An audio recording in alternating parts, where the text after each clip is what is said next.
మీరు diet follow అవుతున్నారు, rice cut చేశారు, షుగర్ ఆల్మోస్ట్ మానేశారు, బయట ఫుడ్ కూడా రేర్గా తీసుకుంటున్నారు.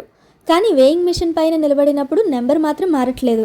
ఇంకా వర్స్ట్ థింగ్ ఏంటంటే డైట్ స్టార్ట్ చేశాక కొంతమందికి వెయిట్ పెరుగుతుందేమో అనిపిస్తుంది. మీ బాడీ మీకు ఆపోజిట్గా వర్క్ చేస్తుందా, లేక మీ డైట్లో ఏదైనా ప్రాబ్లం ఉందా? ఈ వీడియోలో నేను చెప్పేది science plus real life truth. Video end వరకు చూస్తే మీకు క్లారిటీ వస్తుంది.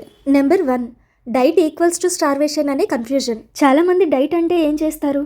మార్నింగ్ స్కిప్ చేస్తారు, లంచ్ లైట్గా చేస్తారు, డిన్నర్ ఆల్మోస్ట్ స్కిప్ చేస్తారు. బాడీకి మనం దీని ద్వారా ఏం మెసేజ్ ఇస్తున్నాము? ఫుడ్ నాకు చాలా తక్కువగా ఉంది, నీకు సరిపడా ఫుడ్ నేను ఇవ్వలేను అని. అప్పుడు బాడీ సర్వైవల్ మోడ్లోకి వెళ్తుంది. సర్వైవల్ మోడ్లో మెటబాలిజం స్లో అవుతుంది, ఫ్యాట్ని బర్న్ చేయదు, ఫ్యూచర్ కోసం స్టోర్ చేస్తుంది. సో మీరు తినడం తగ్గించినప్పుడు బాడీ వెయిట్ రిలీజ్ చేయడం తగ్గించేస్తుంది. అందుకే డైట్ చేస్తున్న వాళ్ళకి వెయిట్ తగ్గట్లేదు. సో ట్రూత్ ఏంటంటే డైట్ అంటే స్టార్వేషన్ కాదు, డైట్ అంటే కరెక్ట్ ఫ్యూయల్ బాడీకి ఇవ్వడం.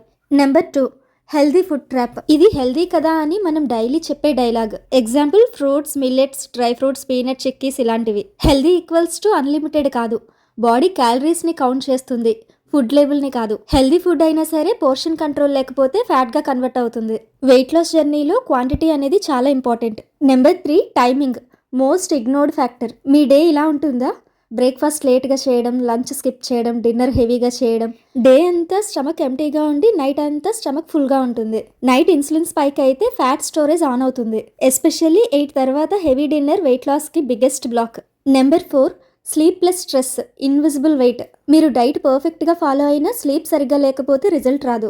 రీజన్, స్లీప్ తక్కువగా ఉంటే కార్టిసిల్ ఎక్కువగా ఉంటుంది, కార్టిసిల్ ఎక్కువగా ఉంటే బెల్లీ ఫ్యాట్ స్టోర్ అవుతుంది.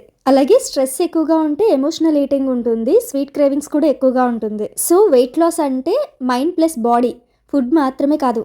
Number 5, deficiencies and hormones. చాలా మందికి విటమిన్ డి తక్కువగా ఉంటుంది, B12 లోగా ఉంటుంది, థైరాయిడ్ ఇంబ్యాలెన్స్ ఉంటుంది.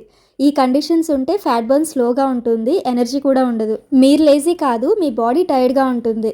డైట్ వర్క్ అవ్వకపోతే బ్లడ్ టెస్ట్ ఇగ్నోర్ చేయొద్దు. నెంబర్ 6, అసలు నిజంగా వెయిట్ లాస్కి ఏం వర్క్ చేస్తుంది? Simple and realistic rules. Number 1, మీల్స్ని స్కిప్ చేయకండి. నెంబర్ 2, హెల్దీ ఫుడ్ అయినా క్వాంటిటీ కంట్రోల్లో ఉండాలి. నెంబర్ 3, డిన్నర్ లైట్గా ఉండాలి అండ్ ఎర్లీ డిన్నర్ చేయాలి. Number 4, healthy sleep mandatory. Number 5, daily movement ఉండాలి. మూమెంట్ అంటే ఏదో ఒక 30 మినిట్స్ వాకింగ్ చేసేసి రోజంతా ఖాళీగా కూర్చోవడం కాదు. డే అంతా మూమెంట్ యాక్టివ్గా ఉండాలి.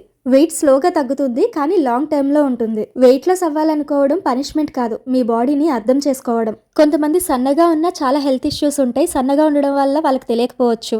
కొంతమంది వెయిట్ ఎక్కువగా ఉండడం వల్ల వెయిట్ లాస్ కోసం చాలా ట్రై చేస్తూ ఉంటారు. ఈ వెయిట్ లాస్ జర్నీలో చాలా హెల్త్ ఇష్యూస్ క్యూర్ చేసుకుంటారు. ఈ వీడియో మీకు నచ్చినట్లయితే, క్లారిటీ ఇచ్చినట్లయితే లైక్ అండ్ షేర్ చేయండి. అండ్ మీ డౌట్స్ ఏమైనా ఉంటే కామెంట్లో చెప్పండి. ఇందులో మీరు ఏ మిస్టేక్ చేస్తున్నారో తప్పకుండా నాతో షేర్ చేసుకోండి. Thank you.